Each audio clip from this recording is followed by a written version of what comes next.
Hello everyone, in this video we are going to remove the software breakpoints. In the previous video we have set the software breakpoints. So here first we need to check whether this address passed to this function exists in our software breakpoints hash map or not. So you can see the previous code we have written, the AI is just auto completing it. Let's say to remove is equals to false. So this is just a boolean flag. So if this address matches the address passed into this function, then to remove is equals to true. So that means we need to remove the software breakpoint. If to remove is equals to true, then we need to remove software breakpoint.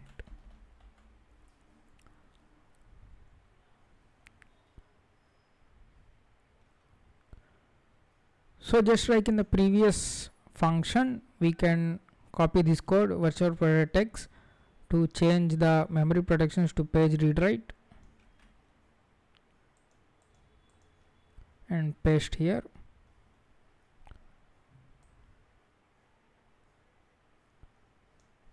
So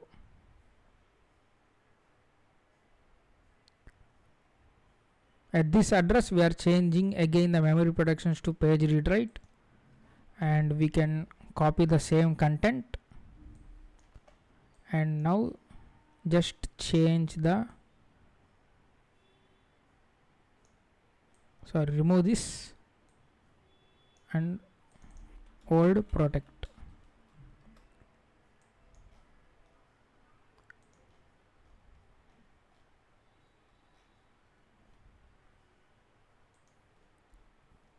Okay, here we are going to write the contents.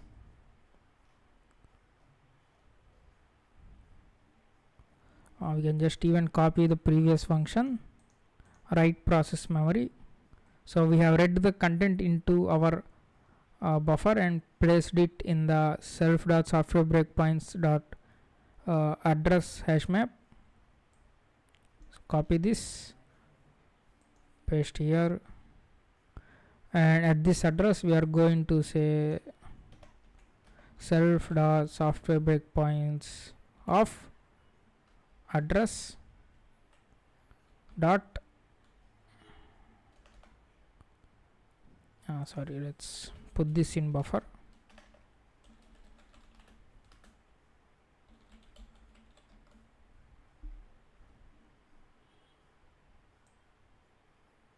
Because we need to pass the pointer buffer dot as pointer.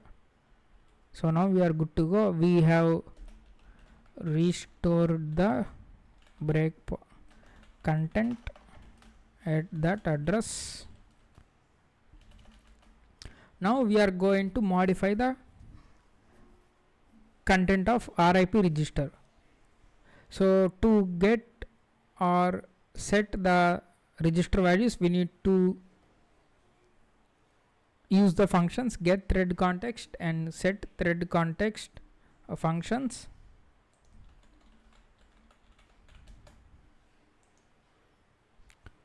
So we need to pass in a thread handle, and we need to pass in the context structure. So we can write separate functions.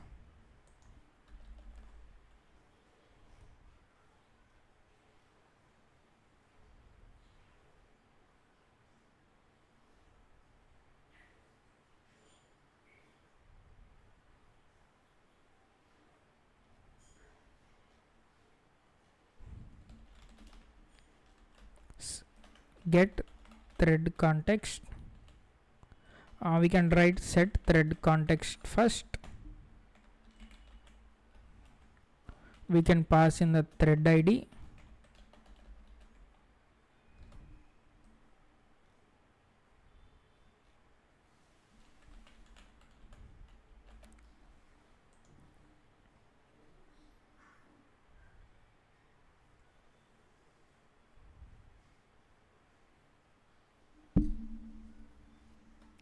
So we can use the function open thread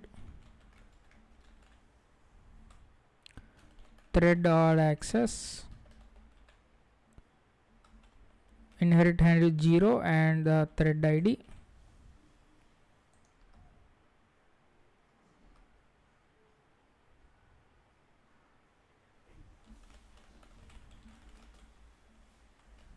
If thread handle dot is null, then return error open thread failed.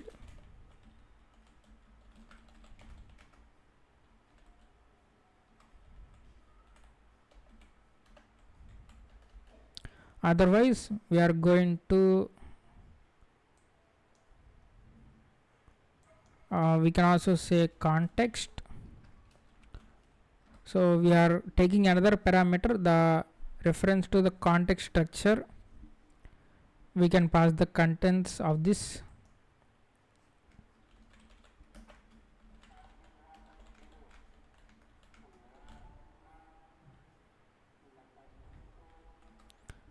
Thread handle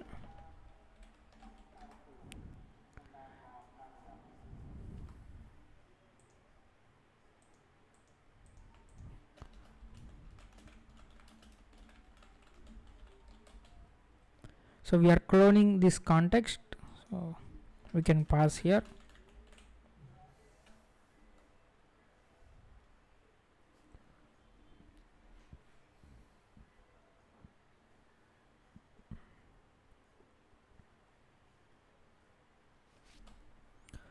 So we can change context dot context flags is equals to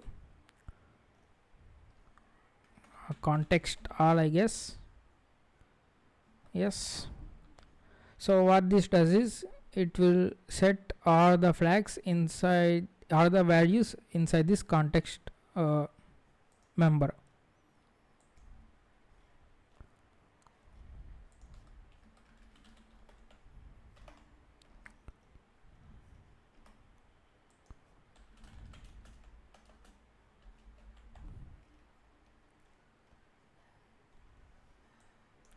So if the result is 0, then this set thread context failed.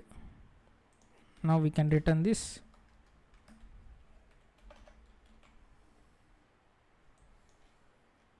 So we are good to go. And we do not know in which thread this breakpoint has been occurred. So that's why we are going to borrow the debug event as well.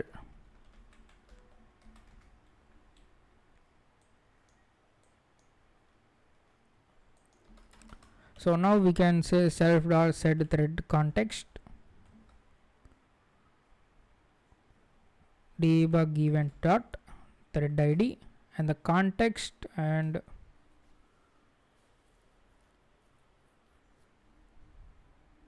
here let's clone the context.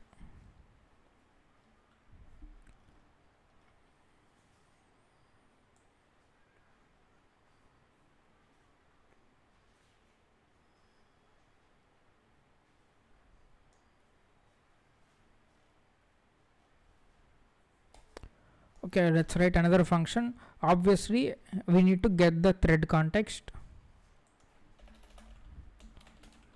Get thread context self and pass in the thread ID value.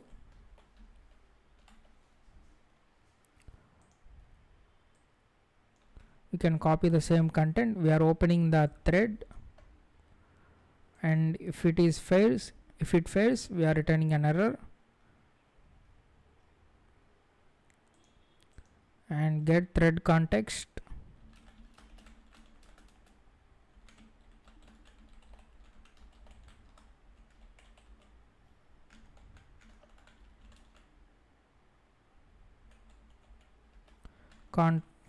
context dot context flags is equals to context all. Now we are going to call the get thread context the function succeeds, we will get a non-zero value, otherwise an error. So we can just copy this and paste here. So change this to get thread context failed. So at this point we have the context and we can return the context. So the function return value will be result of type context and string.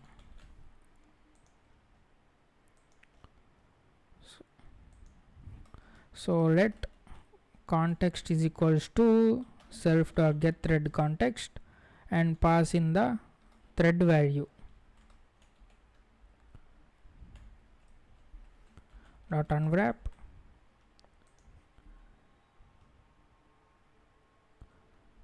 and we can pass in the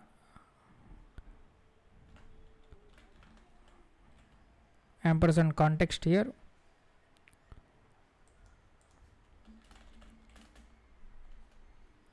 So at this point we have set the thread context. So we need to implement this remove software breakpoint whenever we receive the exception breakpoint.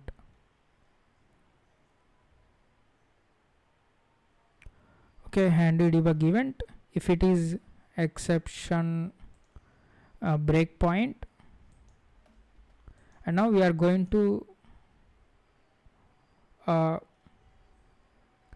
compare this exception address to our addresses in our software breakpoints hashmap value.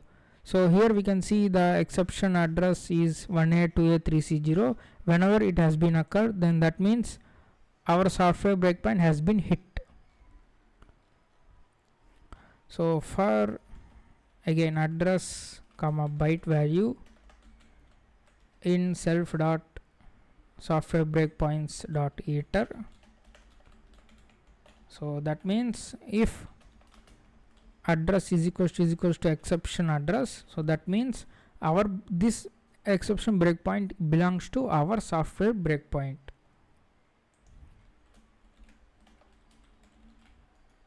So now we can do whatever we want. We can get the thread context and print the values. We can print the this high and high title, the function parameter values as well.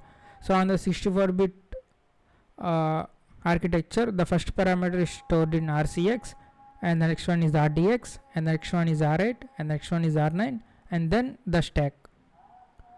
So the second parameter RDX, so we can get the thread context debug event dot thread id dot unwrap.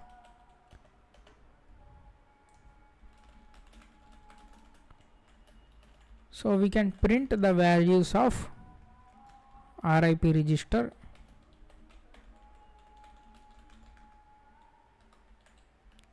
and print the contents of RDX.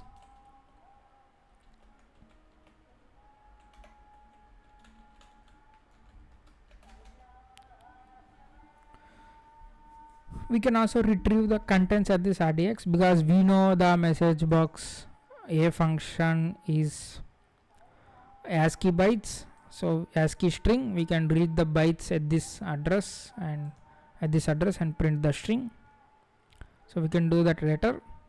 Now we are going to set the context. We need to modify the RIP minus is equals to 1. So we are decrementing RIP because RIP now points to the next byte of this software breakpoint XCC byte we have written. Now set thread context and the context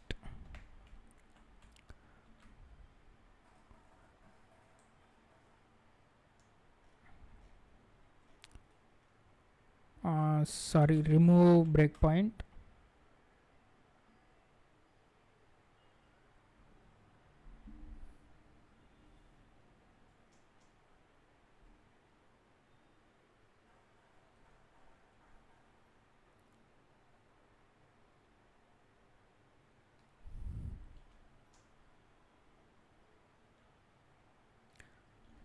exception address as use size and ampersand debug event. So now we'll be going into this function.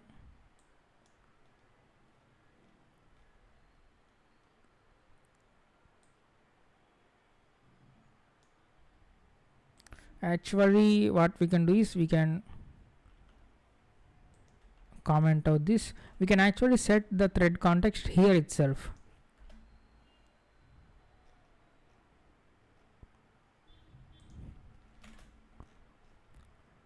Because the remove software breakpoint is only to restore the byte.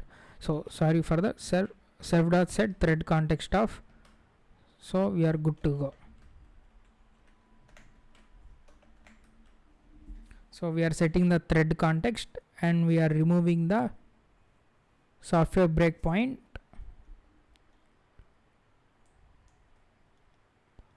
And we can return debug continue. So I think we are good to go. Let's see. Let's also once check the main function. Okay.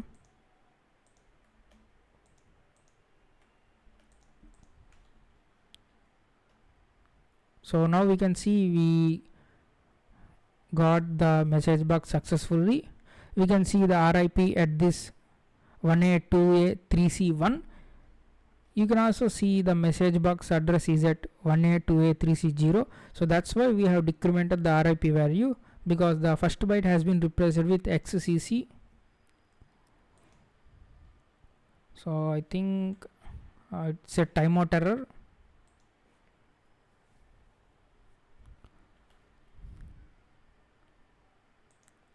So we can even print the contents at this RDX. So read string from memory.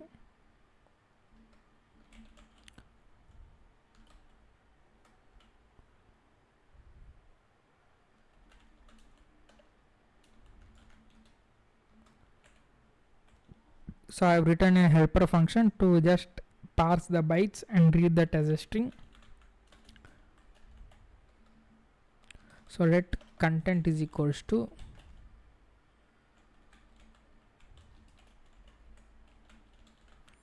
content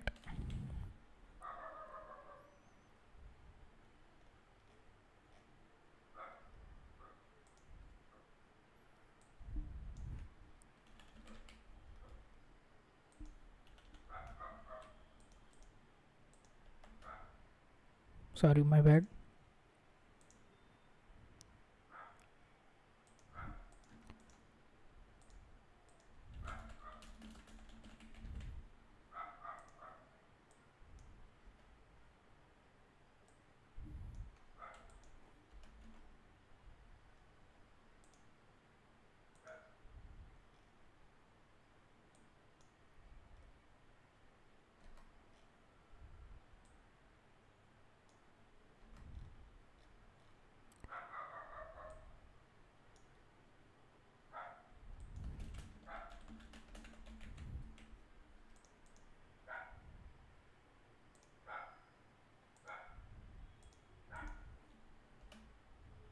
And we can see we also printed the high.